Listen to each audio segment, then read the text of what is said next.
বিধায়ক আৰু সাংবাদিকৰ এই বিতৰ্কৰ মাজতে আমি এটা ডাঙৰ পৰিৱৰ্তন দেখা পালোঁ। পৰিৱৰ্তনটো হৈছে অসমৰ মাননীয় মন্ত্ৰী পীযুষ হাজৰিকা ডাঙৰীয়াৰ। এটা সময়ত সাংবাদিকৰ ভৰি ভাঙি দিম, ঠেং ভাঙি দিম বুলি ধমক দিয়া, নৌহুৱেৰ কৰি দিম, নোহোৱা কৰি দিম বুলি ধমক দিয়া মন্ত্ৰী পীযুষ হাজৰিকা ডাঙৰীয়াও আজি সাংবাদিকগৰাকীক ননচেন্স বুলি কোৱা কথাষাৰৰ প্ৰতিবাদ কৰি ফেচবুকত এটা পোষ্ট দিছে। আৰু এই পৰিৱৰ্তনটো মন্ত্ৰী পীযুষ হাজৰিকা ডাঙৰীয়াৰ যদি অন্তৰৰ পৰা হৈছে, সঁচাকৈ হৈছে, তেনেহ'লে খুব ভাল কথা।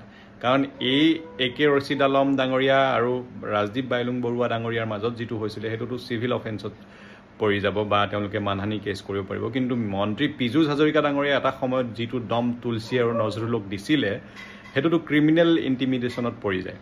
গতিকে সঁচাকৈ যদি মন্ত্ৰী ডাঙৰীয়াৰ এই পৰিৱৰ্তনটো হৈছে আৰু অন্তৰৰ পৰা হৈছে, সাংবাদিকৰ প্ৰতি শ্ৰদ্ধাশীল তেওঁ হৈছে, গণতন্ত্ৰৰ চতুৰ্থ স্তম্ভৰ সংবাদসেৱীসকলৰ মূল্য যদি তেওঁ সঁচাকৈ বুজি পাইছে আৰু বুজি পাই পষ্টটো দিছে, তেনেহ'লে এই পৰিৱৰ্তনটোক আমি স্বাগতম জনাইছোঁ। ধন্যবাদ। জয় আই অসম।